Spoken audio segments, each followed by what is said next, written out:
Welcome back. I'm Ms.N.S.Lavanya, Assistant Professor, Department of English, Cases, Kasinadar College of Arts and Science. In this video, I'm going to recite the poem The Raven, written by Edgar Allan Poe.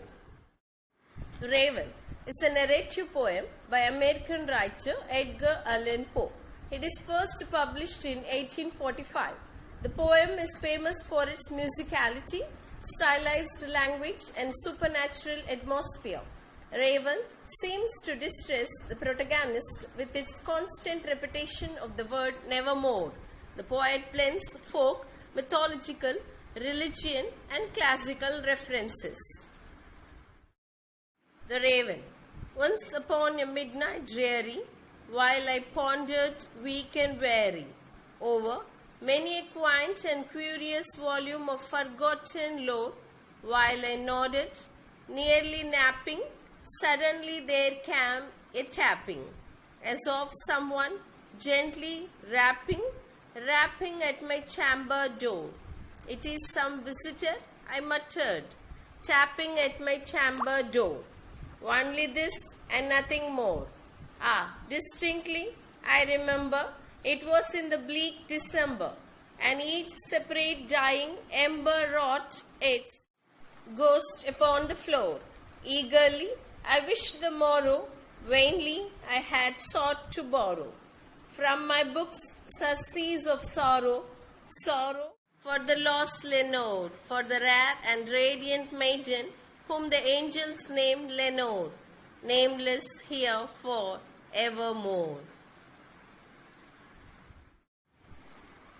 Deep into the darkness peering, I stood there wondering, fearing, doubting, dreaming, dreams no mortal ever dared to dream before. But the silence was unbroken, and the stillness gave no token, and the only word there spoken was the whispered word Lenore. This I whispered, and an echo murmured back the word Lenore. Merely this and nothing more. Back into the chamber turning, all my soul within me burning. Soon again I heard a tapping somewhat louder than before. "Surely," said I, "surely that is something at my window lattice.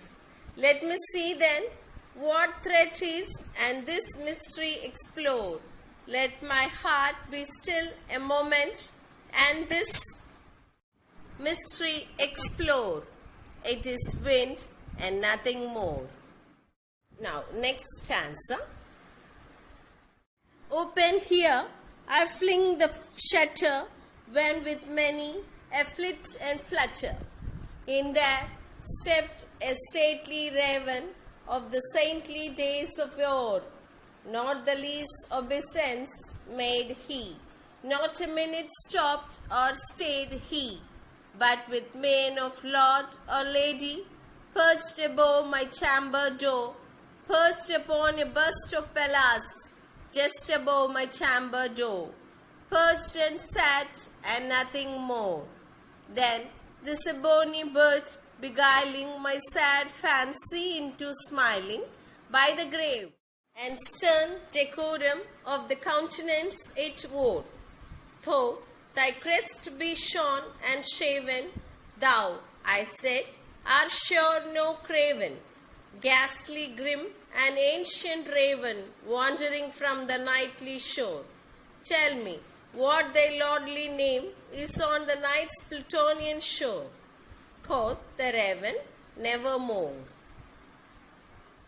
Much I marveled this ungainly foe to hear discourse so plainly, though its answer little meaning, little relevancy bore. For we cannot help agreeing that no living human being ever yet was blessed with seeing bird above his chamber door, bird or beast upon the sculptured bust above his chamber door, with such name as Nevermore. But the raven, sitting lonely on the placid bust, spoke only that one word, as if his soul in that one word he did outpour. Nothing farther than he uttered, not a feather than he fluttered, till I scarcely more than muttered, other friends have flown before, on the morrow he will leave me as my hopes have flown before. Then the birds said, nevermore. Startled at the stillness broken by reply so aptly spoken, doubtless, said I, what it utters is its only stock and store, caught from some unhappy master whom unmerciful disaster followed fast and followed faster, till his songs one burden bore, till the digits of his hope that melancholy burden bore, of never, nevermore. But the raven, still beguiling all my fancy into smiling, straight I wheeled a cushioned seat in front of a bird and buzzed and jawed.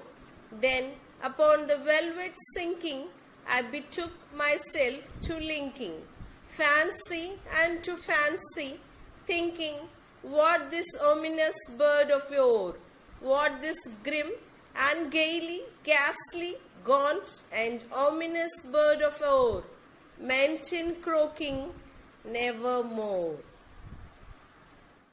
This I sat, engaged in guessing, but not a syllable expressing, to the fowl, whose fiery eyes now bound into my bosom's core. This and more I sat divining, with my head at ease reclining on the cushion's velvet lining that the lamp light gloated over, but whose velvet violet lining with the lamp light gloating over she shall press nevermore. Then methought the air grew denser, perfumed from an unseen censer, swung by seraphim whose footfalls tinkled on the tufted floor. Wretch, I cried, thy God hath lent thee by these angels. He hath sent thee respite. Respite and ifan from thy memories of Lenore. Quaff this kind nepenthe and forgot this lost Lenore, quoth the raven, nevermore. Prophet, said I, thing of evil, prophet still, if bird or devil, whether tempter sent or whether tempest tossed thee here ashore, desolate, yet all undaunted, on this desert land enchanted, on this home by horror haunted, tell me truly, I implore, is there balm in Gilead? Tell me, I implore, quoth the raven, nevermore. Prophet, said I, thing of evil, prophet still, if bird or devil, by that heaven that bends above us, by that God we both adore. Tell this soul with sorrow laden, if within the distant Eden it shall clasp a sainted maiden whom the angels name Lenore. Clasp a rare and radiant maiden whom the angels name Lenore. Quoth the raven, nevermore. Be that word our sign of parting, bird of end, I shrieked upstarting. Get thee back into the tempest and the night's Plutonian shore. Leave no black plume as a token of that lie thy soul hath spoken. Leave my loneliness unbroken. Quit the bust above my door. Take the beak from out my heart and take thy form from off my door. Quoth the raven, nevermore. And the raven, never flitting, still is sitting on the pallid bust of Pallas, just above my chamber door, and his eyes have all the seeming of a demons that is dreaming, and the lamplight over him streaming throws his shadow on the floor, and my soul from out that shadow that lies floating on the floor shall be lifted nevermore. That's the end of the poem. Thanks for watching this video. We meet again in the next video.